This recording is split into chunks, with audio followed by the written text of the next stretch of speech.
Oh shit. Oh shit. It worked.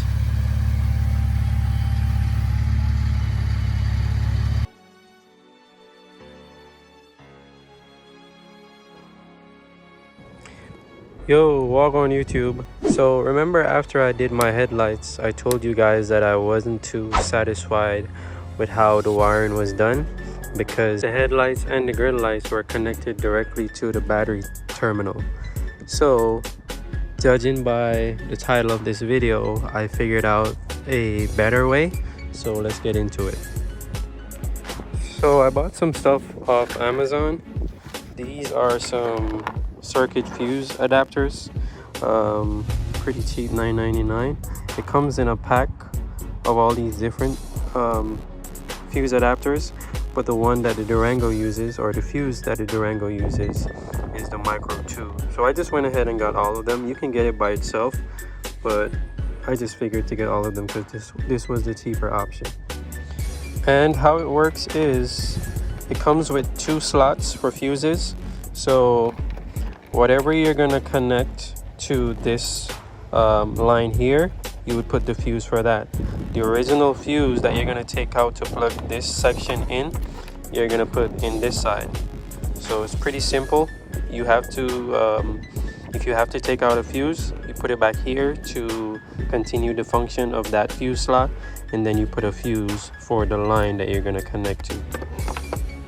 So now what I did was I took the positive cable off of the positive terminal and I did a splice with the fuse adapter, the micro 2 fuse adapter to the positive, and then I left the negative onto the ground here, so that will remain the same. The only thing that we're changing is removing the positive cable off of the battery terminal.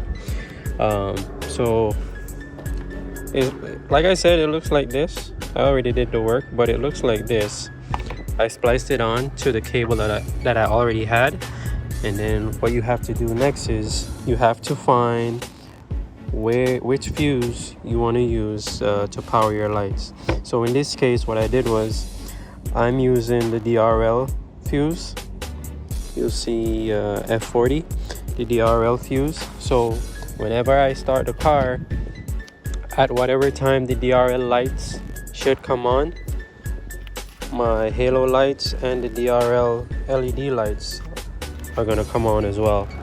So you can use any fuse you choose to, but the most logical one here would be the DRL. If you want something more, then you can just check for whatever fuse you want, if you want to do it with your headlights or something else. So like I said, it's F40 for your DRL fuse, and it was right here in this corner. So I had to make a little cut here, which I'm gonna seal up once I'm done. So there you go, I sealed it up. Now just to put the cover back on and close it up. So it looks a little bit nice and neat. I'll probably get some clips to hold it down here, but yeah. So now I'll show you how it works. Alrighty, so hopefully for this little demonstration it shows good because it's in the day, but it should be, we'll see.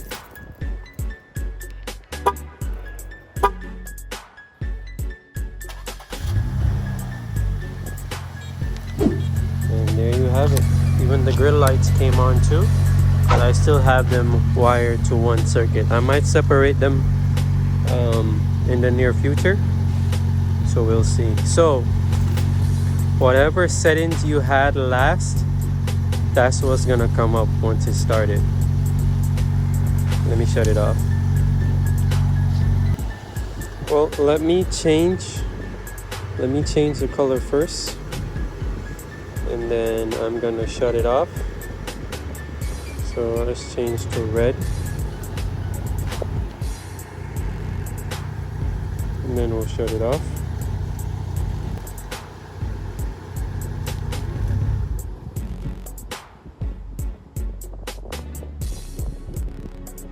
And then let's restart it.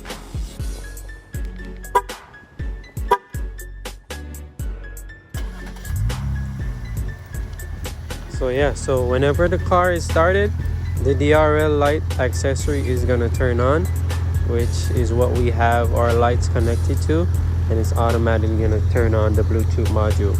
So instead of me having to go into my phone every time I park or every time I'm about to go somewhere to turn it on, as soon as I turn on my car, we have a light. So I'm pretty satisfied with this for now.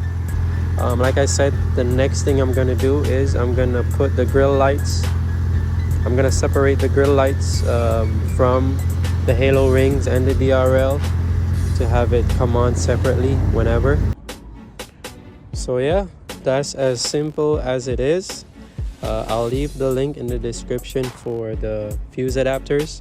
If you want to go ahead and use my idea, by all means, drop a like, subscribe, comment if you have any questions. Peace.